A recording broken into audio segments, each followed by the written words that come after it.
So let's talk about the four common inner conflicts that are holding most people back. The four common inner conflicts that are holding most people back. Number one, negative association with money and wealth. Negative association with money and wealth. When you're growing up, what are some of the negative association and statements that you hear when you're growing up? Money can't buy happiness, yes. Money doesn't grow on trees, yes. Money is the root of all good. Yes, I said that. Yes. But negative associations. Money is what? Money will change you. Okay, good. Money will make you a bad person. Yes. Huh? Oh, if you want money, you're greedy. Rich people are evil. Yes. Oh, if you truly want to help someone, you don't want to profit from it. You should do it for free. Interesting. Have someone from the back. Yes. Stinking rich. Filthy, stinking rich. Okay. Yes. Oh, can't make all the money in the world. Very good. Now notice how fast we come up with these statements. Okay, let's try to come up with some positive ones.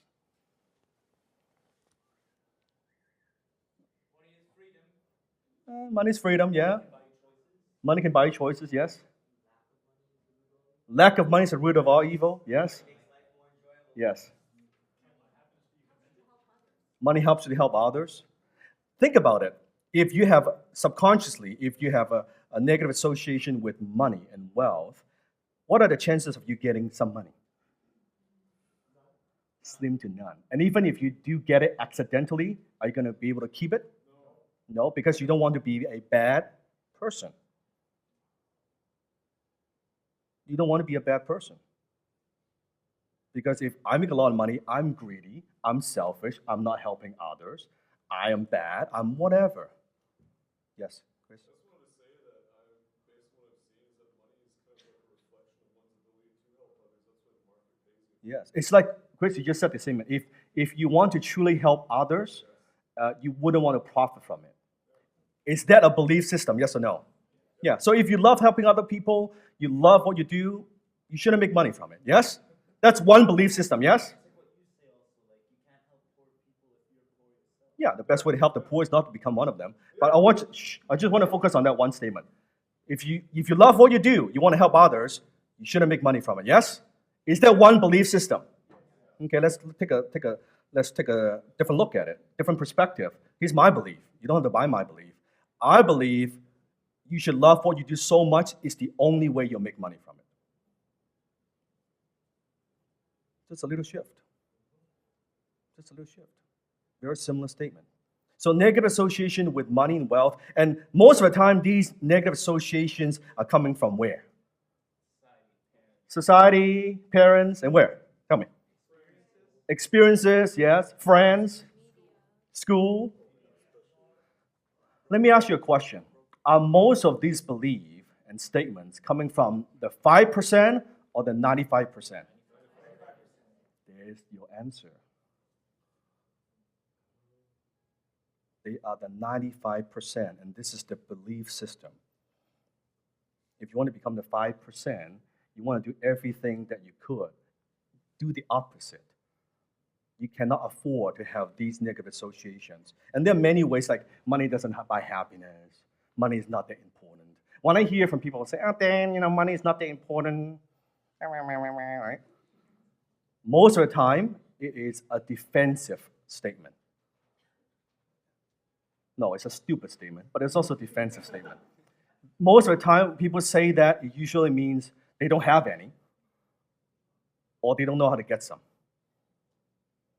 In fact, from now on, anyone that you talk to, if they say anything like, you see, oh yeah, money is not that important, money doesn't buy happiness, blah, blah, blah, blah, blah. Here's what you do. Do this with me. Just do this. Just do this. Go ahead, tap your forehead. And you just like, when they hear this, money is not that important, you're like, wait. You're broke. He'll be like, how do you know? You have psychic power. Would you like to know more? $20. You can make some money from that. Because think, It's so easy to tell. If that's the belief system, guarantee you they have no money. They cannot have money if that's the belief system. So how you handle that, I mean, there are a number of ways, but I just want to show you. So number one, negative association with money. It could be coming from your parents, coming from anybody that you know, your surrounding. Just consider the source. Where does that come from? Does that come from the 95% or the 5%?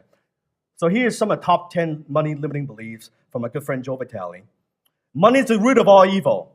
If I'm successful, people would hate me. By the way, guarantee you, if you are successful, people will hate you. There aren't that many guarantees in life that I could guarantee you. People would hate you. Sometimes are the people closest to you. They will hate you. If I make $1 million, I might lose it. Then I would feel stupid and hate myself forever. There's not enough money to go around. If I have a little more than I need to get by, someone else has to go without. If I have a lot more than I need to get by, lots of people will have to go without. It is better to take less than to be responsible for someone else's hardship. Democrats punish the rich. Republicans punish the poor. If I make a lot of money, I would be betraying my father who never made much money. The last one was the one for me, by the way. Make a lot of money, it means, because my father's middle class, it means, because my father is always into giving, helping people. And if I make a lot of money, does that mean I'm greedy, I'm not a good person? It's like my granddad used to run a restaurant many, many years in Hong Kong, and he was known as a guy in his village, in Hong Kong at the time. He would always make these congee and feed the poor. It's very well known in my own little town, in my own city. So, does that? If I make a lot of money, am I a disgrace to my Locke family? What would people think of me? So that was one that I had to kind of work on. Number two, write this down. Overly sensitive to others' opinions and perceptions and criticism and gossip and outright attacks. Overly sensitive to others' opinions, perceptions, criticism, and gossip and outright attacks. Yes, when you become successful, people will criticize you. They would talk about you. In some cases, they would just attack you for no reasons. For no reasons. In some cases, they don't even fucking know you. They just attack you because they have a perceptions about what you are about. It's like the other day, I was watching, upload a video, and then I saw a negative comment, and the guy was attacking me, post a comment. It's like, dude, you don't even know who I am. What is this about? What did I do to you, man? I just uploaded a video that is free to watch. What's there to complain? And he wrote this long thing. I'm like, wow, he must be having a bad day. Okay? Sometimes people are having a bad day and try to make your day worse. Don't take it personally. Don't take it personally. So you have the idea that I want to be nice. I want everybody to like me. Okay? Number three. Fear of changes required or caused by higher level of success. Secret sense, deep down, within yourself, you say, maybe I am not good enough. Or maybe I'm not worthy of wealth. Maybe I'm inadequate. Or if I it's one thing to become successful, but I would really look stupid if I become successful and then lose it all. Then I look really dumb. Okay? Fear of changes required or caused by a higher level of success. This usually happens to people who have attained a little bit of success. They've attained a little bit of success, a little bit, they're comfortable. That's why they don't strive for more, because they're afraid of change. They're afraid of change. Number four, here's also a pretty big one. Gary, right? Realization of unwillingness to pay the price, but equally dominant unwillingness to admit it. Realization of unwilling to pay the price. You know what? That's what it takes to be a seven-figure earner, to be a millionaire. Man, maybe just not for me. And I just keep going to these seminars to make myself feel a little bit better. So that at least it feels like I'm doing something, but I'm actually not doing anything. because deep down, I don't know if I believe it. Yes. No. How do you know what the price is? That's a very good question. Let me tell you about something success.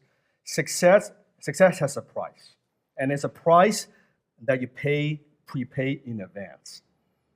There's no installment plan, no 3 easy payments. Success has a price, and it's something you pay in advance. Now, how do you know when you've paid the price? You pay enough. When you know you paid enough, you've accomplished it. That's when you know you paid enough. So how big is the price depends on your goal. But chances are it's a lot higher than what you might think. You think it's cost you this much effort? Double, triple that. That's probably more likely.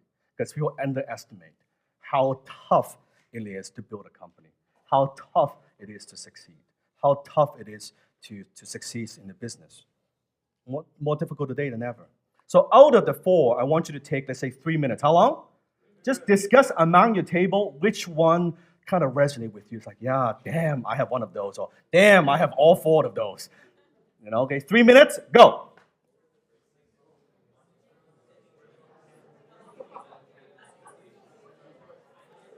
Partner, high five and say, I think like a millionaire.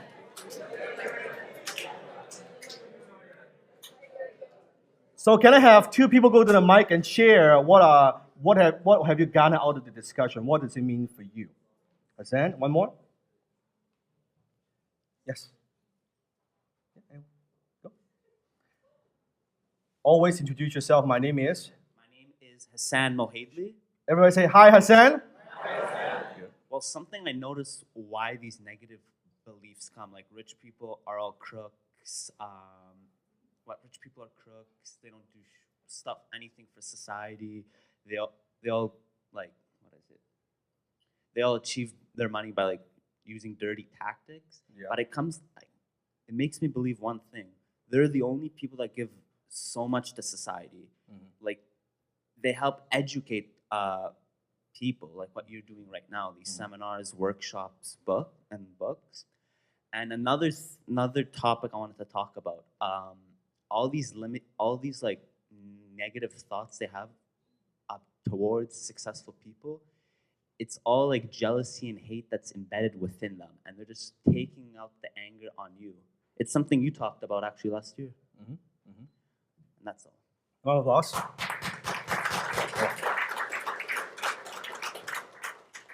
Yeah, do. Check. I'm Sasha. Hi, Sasha. Hey guys. So I it's interesting. I believe I may have aspects of all 4 of those things potentially on some level holding me back in some way, shape, or form. Something I've recently become aware of, I believe mostly is predominantly on an unconscious level, is the biggest stuff that's maybe not in my scope of conscious awareness, is I believe on some level that my mom would hate or resent me for having achieved prosperity and abundance. And that became recently aware. Like I was like, oh my God, that's probably what's been running the show on some level, on a totally off my radar level for quite a while. And thank you for your honesty. Appreciate that. Hi, I'm Mohammed. Hi, Mohammed. Mohammed, yeah. Hi, Mohammed. I want to share a quote that somebody at the table said, Pete said, and I think it would be really useful for everybody. Money is the amplifier of who you are. Yes. So if you're a dink and you have money, you just amplify that, ability. And if you're a nice guy, the money amplifies that. And I think that resonated with me quite well because it sort of takes into all 4 of those pieces, and it sort of kind of brings out why and shows that. So I thought that was something that was really nice, and I wanted to share that. Well said, well said. Andre. Andre Minkoff. Hi, Andre. Thank you. Number 3 reminded me of one of the things you taught us several events ago, which I really thought was deep, when you said that most people think that their biggest fear is the fear of failure, while in fact their biggest fear is the fear of success, because they know how failure feels, but they don't know how the success feels. And I've been thinking about this a lot, because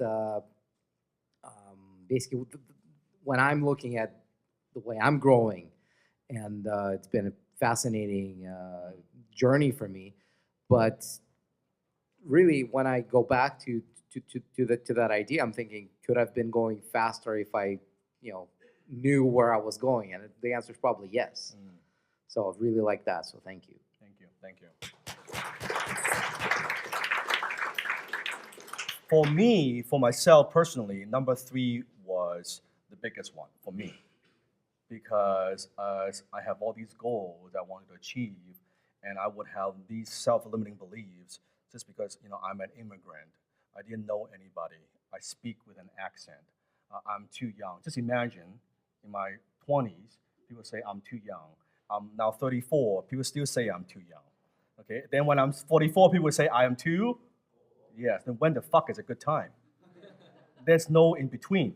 It's like you're too young, you're too young, you're too young, and suddenly you're too old. Then what is? It's like people say you're too young. Then what is the appropriate age? Please tell me. It's never appropriate. It's never the right age. So that was something I had to overcome personally. Also with my dad, also because of that also.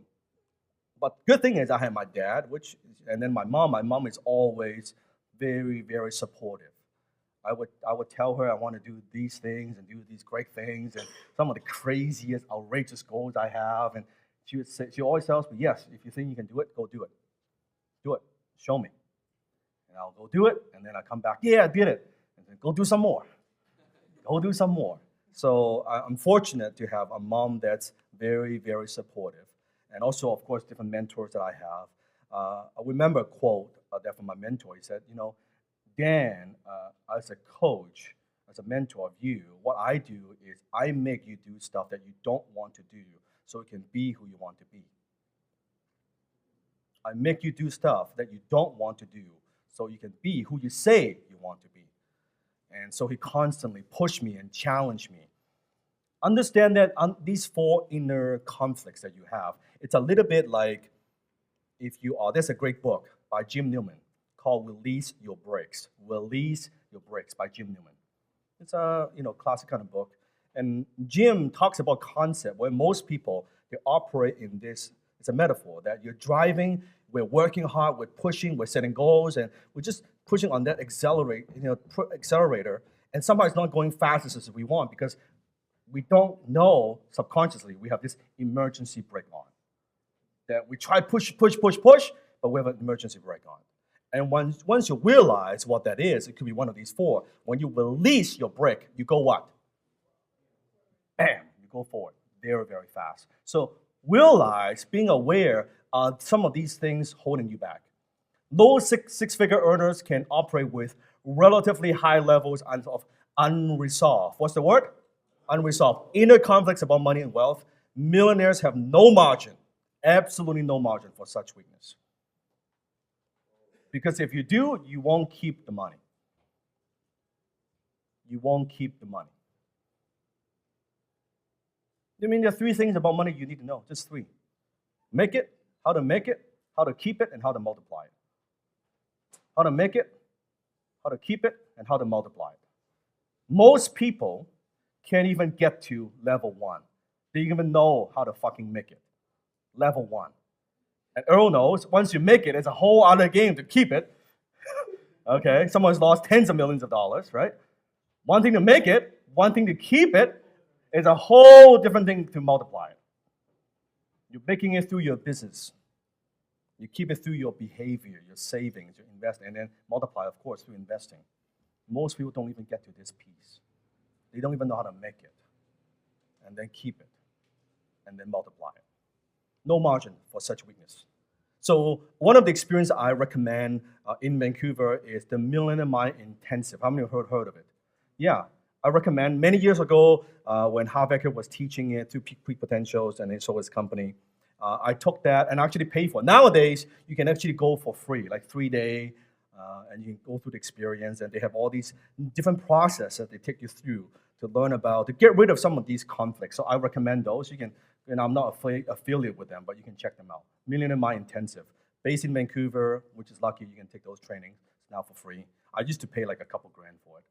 And then, of course, you go, they try to upsell you to different programs and this and that, regardless you buy or not, the 3 days is a good experience as far as I'm concerned.